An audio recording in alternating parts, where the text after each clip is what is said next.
बिस्मिल्लाहिर्रहमानिर्रहीम। अस्सलाम वालेकुम स्टूडेंट्स। आज की वीडियो स्टार्ट करने से पहले आप इस चैनल को सब्सक्राइब करें और बेल आइकन को प्रेस करना ना भूलिएगा। तो आज हमारा चैप्टर नंबर 5 है gravitation. What is gravitation? Gravitation means ऐसी फोर्स जो कि ज़मीन किसी भी बॉडी पे अपनी तरफ लगाती है, अट्रैक्ट करती है। तो इसको हम बोलते हैं ग्रेविटेशनल फोर्स बोलते हैं। तो ये हमारे यूनिट का नेम है। उसके बाद हमने ये देखना है कि ये यूनिट जो है वो कहाँ से लिया गया है। तो ग्रेविटेशन है साइंस की बुक है क्लास 5 की, और अर्थ एंड स्पेस है क्लास 6 की। और ग्रेविटेशनल पोटेंशियल ये यूज़ कहाँ पे होगा? तो ये gravitational potential, escape velocity and artificial satellites है। तो उसके बाद हमें ये देखना है कि इसके मेजर कॉन्सेप्ट जो हैं वो कौन कौन से हैं। तो इसमें सबसे पहले जो हम पढ़ेंगे वो लॉ ऑफ ग्रेविटेशन को हम डिस्कस करेंगे कि लॉ ऑफ ग्रेविटेशन क्या है, या लॉ ऑफ ग्रेविटेशन दिया किसने था। और उसके बाद है measurement of mass of earth. Mass of earth की हम कैलकुलेशन करेंगे, उसको मेजर करेंगे कि अर्थ का जो मैस है वो कितना होता है। Variation of G with altitude. G यहाँ पे क्या है? ग्रेविटेशनल एक्सेलरेशन है, और ग्रेविटेशनल एक्सेलरेशन को हम जी से डिनोट करते हैं। तो हमने देखना है कि एल्टीट्यूड यानी हाइट के साथ जी की वैल्यू जो है वो किस तरह से वेरिएशन आती है, उसमें इंक्रीज़ होती है, डिक्रीज़ होती है, या फिर किस तरह से चेंज होती है। Motion of artificial satellites. उसके बाद हम आर्टिफिशियल ऐसे सैटेलाइट्स या आर्टिफिशियल वो जो ख़ुद बनाते हैं, मैन मेड होते हैं, वो आर्टिफिशियल हैं सैटेलाइट्स जो है वो हम इसमें पढ़ेंगे। तो उनकी मोशन हम डिस्कस करेंगे कि आर्टिफिशियल सैटेलाइट्स जो हैं वो उनकी मोशन किस तरह से होती है। तो सबसे पहले हम ये देखते हैं कि लॉ ऑफ ग्रेविटेशन जो है वो दिया किसने था। इसका इंट्रोडक्शन आ जाता है कि हुआ ये था कि 1665 की एक शाम थी, और सर आइज़क न्यूटन जो थे वो एक एप्पल के दरख्त के नीचे बैठे हुए थे। वो ये सोच रहे थे कि जो सैटेलाइट्स हैं वो अर्थ के अराउंड किस तरह से मूव करते हैं, या अर्थ जो है वो सन के अराउंड किस तरह से मूव करती है, मून अर्थ के अराउंड किस तरह से मूव करता है। तो इन क्वेश्चंस के आंसर ढूंढ रहा था। तो अचानक से क्या हुआ, उस एप्पल के दरख्त से एक एप्पल नीचे गिरा। उस एप्पल के नीचे गिरने की वजह से ना सिर्फ उसने इनकी सैटेलाइट्स की मूव करने की वजह जान ली, बल्कि उसने एप्पल को नीचे गिरने की वजह भी जान ली। यानी कि उसने ये देखा कि एप्पल जो है वो नीचे ही क्यों गिरा, वो किसी और साइड पे क्यों नहीं गया। तो एप्पल नीचे गिरा, या इसका मतलब ये कि कोई तो ऐसी फोर्स होगी ना जिसकी वजह से एप्पल जो है वो नीचे गिरा। तो उसने यही डिस्कवर किया कि एक ऐसी फोर्स है जो कि जिसकी वजह से प्लानट जो हैं वो सन के अराउंड रिवॉल्व करते हैं, या सन जो है वो मून जो है वो अर्थ के अराउंड मूव करता है, या अर्थ जो है वो सन के अराउंड मूव करती है।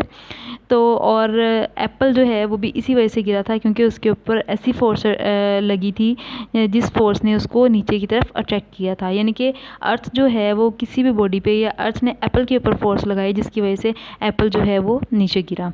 तो ये the first man who came up with the idea of gravity was Isaac Newton. ये एमसीक्यूज़ बन जाता है, बहुत इंपॉर्टेंट है, इसको आप अंडरलाइन कर लेंगे कि फ़र्स्ट इसका आइडिया जो है वो ग्रेविटी का किसने दिया था? सर आइज़क न्यूटन ने दिया था। It was an evening of 1665, और ये कब था, कब हुआ ये?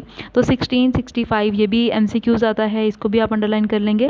When he was trying to solve the mystery why planets revolve around the sun. तो जब वो ये सोच रहा था कि प्लैनेट्स जो हैं वो सन के अराउंड क्यों रिवॉल्व कर रहे हैं, तो suddenly an apple fell from the tree under which he was sitting. यहाँ पे वो बैठा हुआ था, जिस दरख्त के वो नीचे बैठा हुआ था, वहाँ से अचानक से एक एप्पल नीचे गिरा।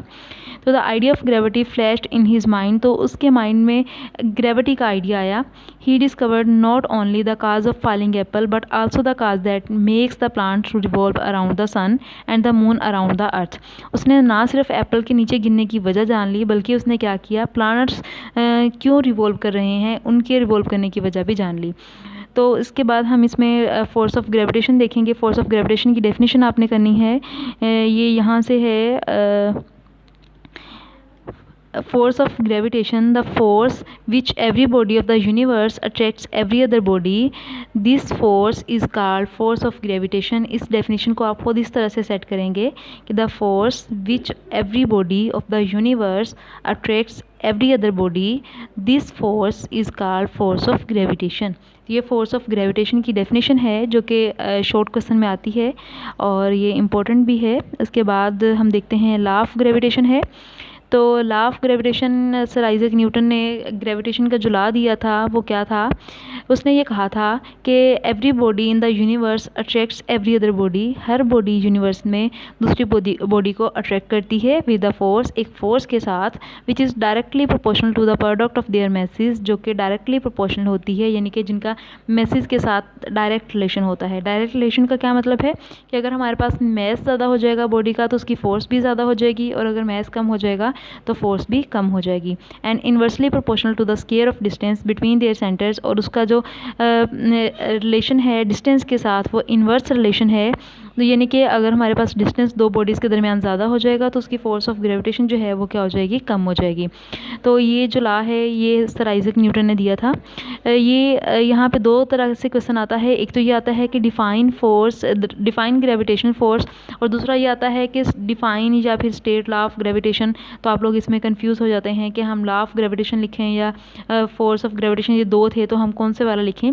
तो ये मैं यहाँ पे क्लियर करूँगी कि जो अगर वो डेफिनेशन पूछता है, जस्ट ये पूछता है कि define gravitation, force of gravitation या what is force of gravitation, तो आप इसकी डेफिनेशन लिखेंगे ऊपर वाली जो है कि which every body of the universe attracts every other body, ये वाली डेफिनेशन आप लोग लिखेंगे।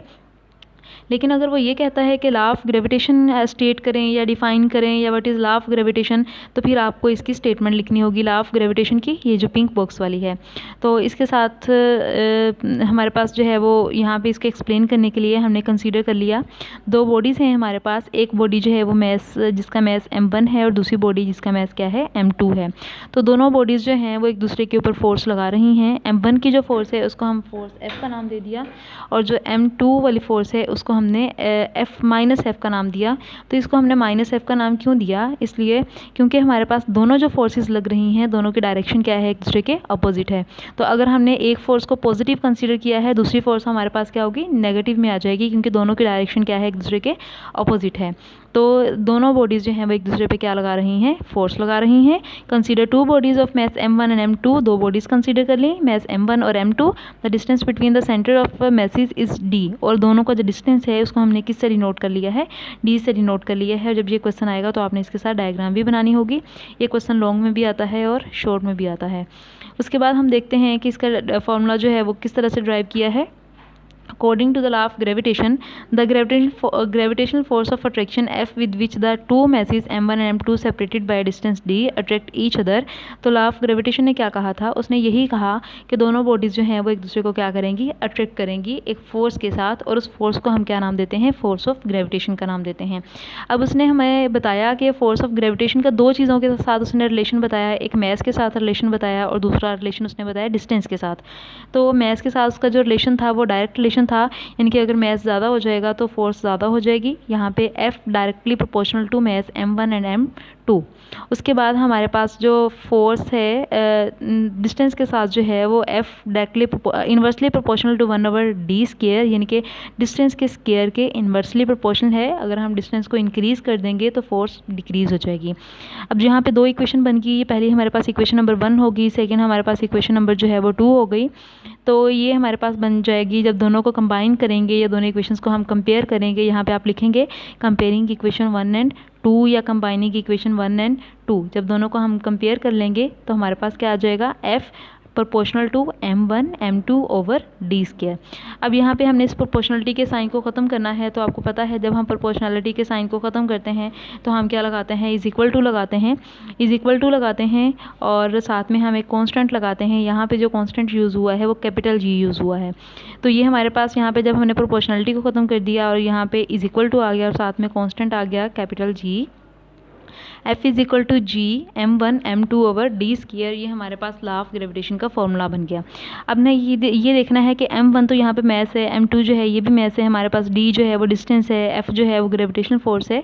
तो कैपिटल G हमारे पास क्या है, here G is the proportionality constant, ये हमारे पास प्रोपोर्शनलिटी कांस्टेंट है, यानी कि G की जो वैल्यू हमारे पास होगी वो चेंज नहीं होगी कहीं पे भी, उसकी वैल्यू जो है वो फिक्स रहेगी। तो यहाँ से इसकी भी डेफिनेशन आ जाती है, it is called the universal constant of gravitation. Question ये आ जाता है कि यूनिवर्सल कांस्टेंट ऑफ ग्रेविटेशन को डिफ़ाइन करें, या फिर उसकी वैल्यू जो है वो राइट करें। ये भी शॉर्ट क्वेश्चन में अलग से क्वेश्चन आ जाता है, तो ये भी आप लोगों ने करना है कि जी जो है वो हमारे पास ग्रेविटेशनल कांस्टेंट है, उसकी वैल्यू जो है, इस वैल्यू सेम एवरीवेयर, इसकी जो वैल्यू है वो हर जगह पे सेम रहेगी। इन ऐसे units it's value is 6.673 multiply 10⁻11 और न्यूटन मीटर स्क्वायर केजी पर केजी स्क्वायर।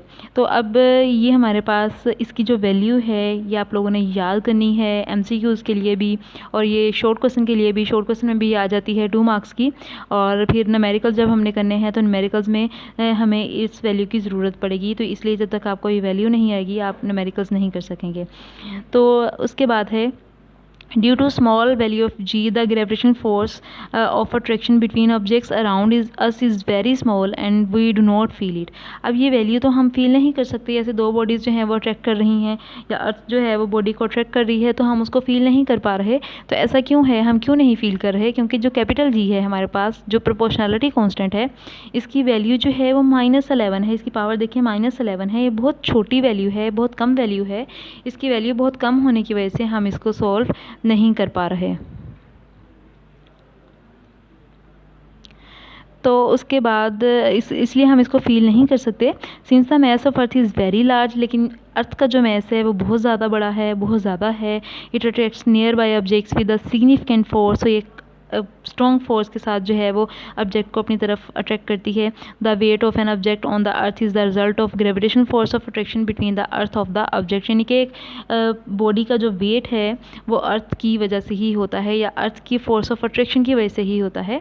तो नेक्स्ट जो है वो यहाँ तक हमारा ये टॉपिक था। ये लॉन्ग में अगर आएगा तो आपने स्टार्ट से इसको लिखना है, आप पूरा इसको लिखेंगे। यानी कि यहाँ पे लिखा हुआ है लॉ ऑफ ग्रेविटेशन है, उसके बाद इसकी स्टेटमेंट आ जाएगी, फिर एक्सप्लेनेशन आ जाएगी, उसमें डायग्राम आ जाएगी, और आपकी ये कैलकुलेशन आ जाएगी, डेरिवेशन इसमें आ जाएगी, और ये पैराग्राफ भी ये आपने कंप्लीट करना है। लेकिन अगर लॉन्ग शॉर्ट इसमें 3 बन सकते हैं। एक तो ये स्टेटमेंट हमारे पास आ जाती है, ये लॉ ऑफ ग्रेविटेशन की स्टेटमेंट है। उसके बाद जो है वो आ सकता है आपको फॉर्मूला भी पूछा जा सकता है इसका, और जी है कैपिटल जी ग्रेविटेशनल कांस्टेंट, इसकी वैल्यू पूछ सकते हैं। और ये फिर पूरा आपने करना होगा शॉर्ट के लिए, लॉन्ग के लिए। और उसके बाद जो नेक्स्ट हमारा है वो है law of gravitation and Newton's third law of motion. तो हमने कंपेयर करना है दोनों को कि लॉ ऑफ ग्रेविटेशन और Newton third law of motion में क्या चीज़ सेम है, या लॉ ऑफ ग्रेविटेशन ने क्या कहा या Newton third law of motion ने क्या कहा था। तो अगर आप लोगों को याद हो तो Newton third law of motion हमने पढ़ा था, जिसमें उसने ये कहा था कि ये हमने थर्ड चैप्टर में ही पढ़ा था। थर्ड लॉ क्या होता है, न्यूटन का हर एक्शन का एक रिएक्शन होता है। यानी इसमें भी हमारे पास 2 बॉडीज़ ही रिक्वायर थी, हमें 2 बॉडीज़ हों, एक बॉडी ए और एक बॉडी बी।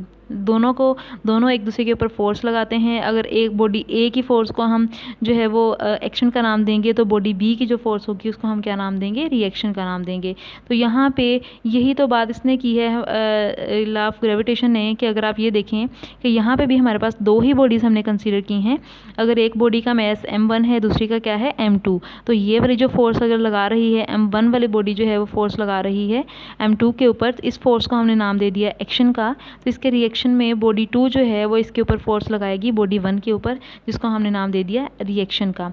अब इसका एक्शन का रिएक्शन तो हो गया। अब दूसरी उसने ये बात की थी कि दोनों की जो डायरेक्शन होती है वो अपोजिट होती है।